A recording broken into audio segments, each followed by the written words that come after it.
Hi guys, welcome to another Discovery Day, October 19th edition. This is Charles. I'll be your instructor for today. Thank you so much for attending. We like to tell Oklahoma's story through its people. I just want to give a shout out to the Chickasaw Nation for making all of this possible. So without further ado, we'll go ahead and begin. So today's topic is zoology, specifically the study of animals, right? Not plants, but animals. So the member that we were featuring today, Dr. Cluff Hopla, he was a zoologist who taught at the University of Oklahoma, OU, and then he traveled all over the world doing what he loved, studying animals. And so his main focus in his research was how fleas, ticks, and mosquitoes, how they affected other animals and the environment as well. So in this photo right here, he's holding a megabat, which has a 4-foot long wingspan. So that's a pretty big bat, right? Without further ado, we'll go ahead and jump into our story. It's called Into the Outdoors by Susan Gao. So I'm going to, hopefully this document camera will work right now. We'll just jump right into it. There we go. Cool. Okay, so without further ado, Into the Outdoors by Susan Gao. We're going camping, leaving the city down in the valley. We head up the mountain. So there's a glare right there, but they're driving up a mountain. So they're gonna go camping in the mountains. Almost looks like they're kind of like they might be in like Northern California or something. I'm not too sure, but that would be my guess. We drive over a bridge and under the towering trees. At last we arrive in the great outdoors. So there they are, whole families there. Kids are already running around, playing with, was it pine cones? It's like he just dropped his teddy bear. He didn't even care about the teddy bear anymore. He just wants the pine cones. And this one is jumping over a log. But in the background, you see like a bear and it looks like a fox maybe, and then a squirrel in a tree. I'd be a little bit worried about that bear. Okay. We pitch our tent among the trees and set off along the hiking trail. We're going hiking. So the bear, I'll see the bear here. Oh, there he is. The trail winds around the lake. So they're walking, they're hiking around a lake, and looks like the bear and the porcupine and the fox are somehow all friends and just watching them. And across a sparkling stream. They crossed a sparkling stream. So the bear and the fox want to have fun too. So they're doing the same thing. I wonder if they've noticed that, if they just noticed that a bear and a fox are just, stalking them the whole time. We walk between some huge rocks. So they walk between some huge rocks. Almost looks like they're going boulder hopping, which is something I did as a kid, the Wichita Mountains. If you haven't done it, it's a lot of fun. But also kind of dangerous. And climb up to the very top of the mountain. But the eagle is higher still, soaring over our heads. They've got to the top of the mountain. They got an eagle that's looks like it's like circling them maybe. And then, oh, there's that fox. Fox is right there, and the bear. Oh, the bear's right there too. He's grabbing the kid's hat. Huh. All right. On the way down the mountain, we pass behind a tumbling waterfall. And through a grassy meadow. So they went through a waterfall. Now they're going through a grassy meadow. Kind of looks like, almost looks like, a lot of places in Oklahoma, right? Where you just see nothing but plains and tall grass. When we return to camp, the sun slowly drifts behind the mountains. So the sun is setting. Looks like they're all getting ready for well, possibly getting ready for maybe that last campfire to have a dinner before calling it a night. Stars shimmer throughout the sky while we sit around the campfire. That looks like fun. As we climb into our tent, I think about chipmunks skipping down their holes, squirrels scampering up trees, woodpeckers settling into their nests, and porcupines snuggling inside logs, ducks tucking their bills behind under their wings. Alongside each other, we dream our dreams. Beside the lake and beneath the moon, outside in the great outdoors. The end. So yeah, if you've ever been camping before, I feel like this part about all the animals, you know, hearing all the animals and their movements and everything, that's very real. I remember as a kid trying to sleep and just hearing everything inside, thinking it was going to eat me, but that was me. So yeah, that is our story for today. So we'll go ahead and jump into the craft now.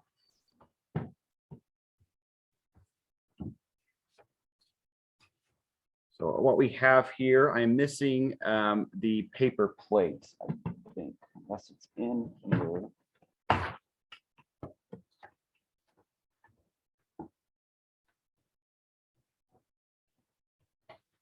Yeah, so I am missing a paper plate this time, unfortunately. But we can still make it work with what we have here. So I've got two googly eyes, a circle, and then a half sheet of paper, right, folded. And you don't have to fold it, but I will show you why I have it folded. So before that, though, we're going to go ahead and start with the body. So the circle is going to be the body / face, right? This is where the eyes are going to go. This is where you're going to draw like the mouth and the nose. I don't know if bats have noses, but maybe these bats do. So we'll start with the face. If you have a paper plate, what you'll do is you won't do it yet, but if you have like a small paper plate, you'll eventually be gluing it to the back of this, along with the wings when we cut them out and the ears. But when we get to that, I'll let you know. So for right now, we'll just start with the circle. I'm just going to go ahead. First thing I'm going to do is I'm going to glue the eyes on. Got to have eyes. I think, do bats have eyes too? Now I think about it, I don't know if they have eyes.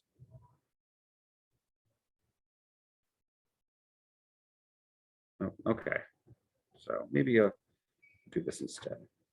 So put the glue on the circle. So I gave him some uneven eyes just to give it more of like a, I don't know, more of a personality maybe. This is going to be a vampire bat. Now that I have the eyes on, I think those are, no, gotta re-glue them.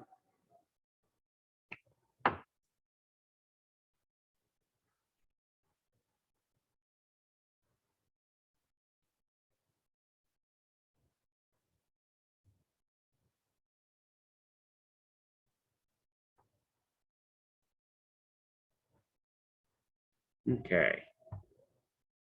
So he's a vampire bat, I decided. And as a vampire bat, he's really old because vampires live a long time. They might live forever. So I'm gonna make him really old. Not, I guess, really old, but he's got that. He's got wrinkles on his forehead. Now he's gonna have a mouth. Give him an open mouth. And because he's a vampire bat, he's gonna have teeth.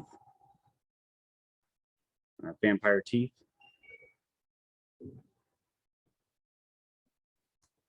And some cheeks. And then I want to give him a nose. There we go. There's a nose. Like a goofy vampire bat. Okay, so we have that done now. next, I'm going to grab that half sheet of paper right here. And I'm going to use not the folded side, right? Not this side, but this side. This is the side I'm going to draw my half circles on. Or really one half circle. I'm going to cut it out and then it's going to be two half circles. If I did the other way, then it would come out as a whole one, and then I have to cut it in the center, which is okay if that happens, but this just makes it a little bit easier. So I'm going to give it a wide arch. Make its wings, you know, more circular. So now I'm just going to cut it out.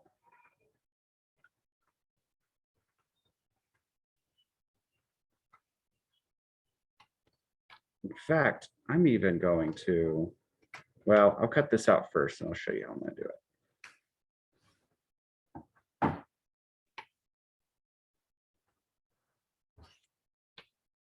Okay, so I have the wings out, right? So I'm just going to go ahead and make that a little bit straight right there. I think their wings kind of like, they kind of cut off there. This doesn't make sense to you, don't worry. It's just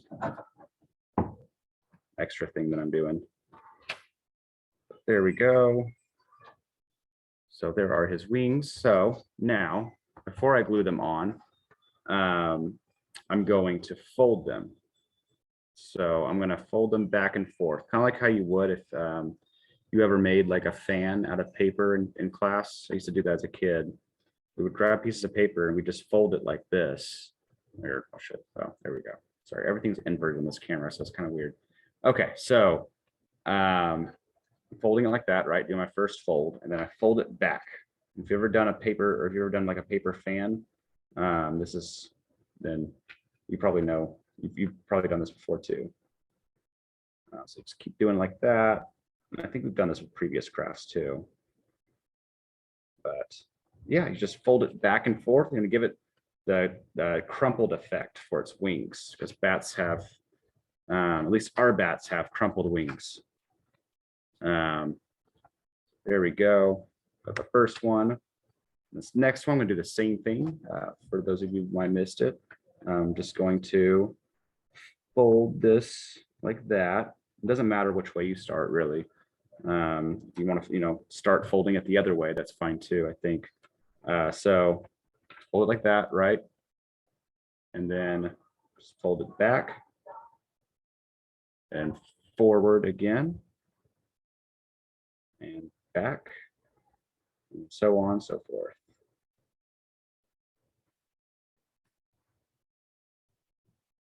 And there you have it. So those of you that have plates or wish to use your plates, what you do is when we glue this, so I'll just go ahead and flip it all over, right?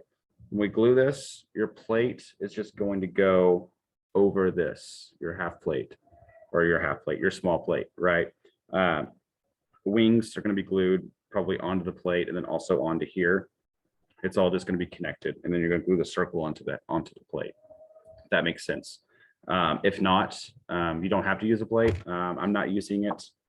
I don't know if it's really necessary or not. But yeah, so anyway, I don't know why I flipped that over. Let me go ahead and keep that flipped. Or sorry, 1 second. Make sure I'm right.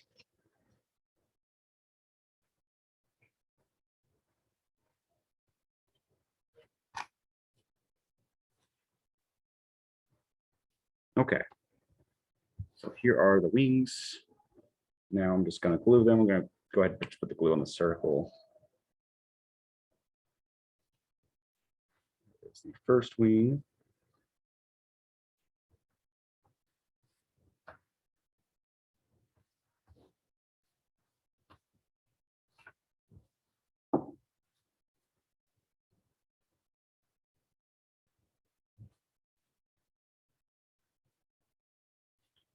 And voila. Oh, whoops. Disregard that. So I guess it also helps to know if your person's face is upright or not before you glue the wings on. So that's okay. Let's go ahead and do it again.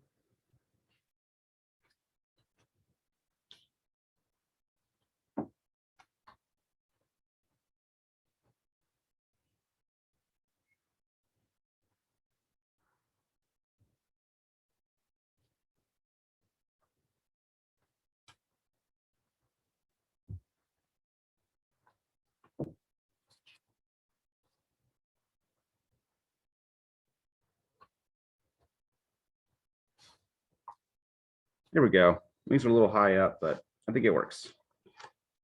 So face is a little bit crooked, but I think that kind of gives them more of like a character, maybe. You know, it's kind of like goofy. It's a goofy vampire bat. He makes jokes. So here you go. And the vampire bat, those who have a plate, the plate would be in between. And actually, before I conclude this, I got to put the ears on. Let's give them some ears. So you could you don't have to do it like I'm doing. You don't really have to draw out the triangles. I just do it because I want the ears to be even. They don't have to be even, just like how the eyes are uneven for mine, ears can be uneven. But see, I'm cutting this out, but what I didn't realize is that I drew it out onto this side, the folded side, right? So when I cut it out, I'm going to need to cut it in the center, and I'll show you. So it's always really just easier to do it, you know, where the paper separates than do it where it's folded. But that's okay. It's an easy fix.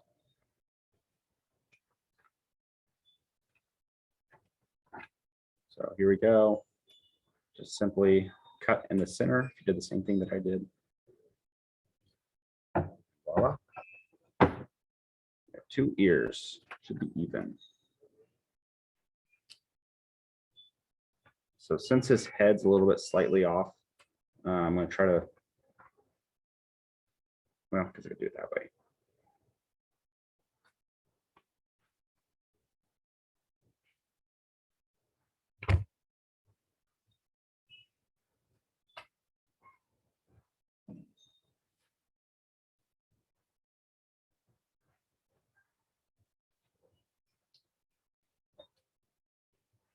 Now I see why the paper plate is part of this.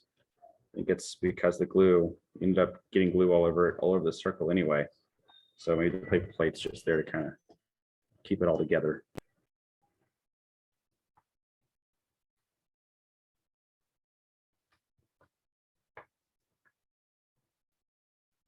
Okay, so got this one on.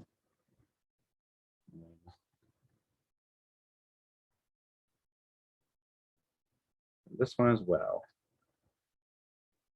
Give him like upright Batman ears. Okay.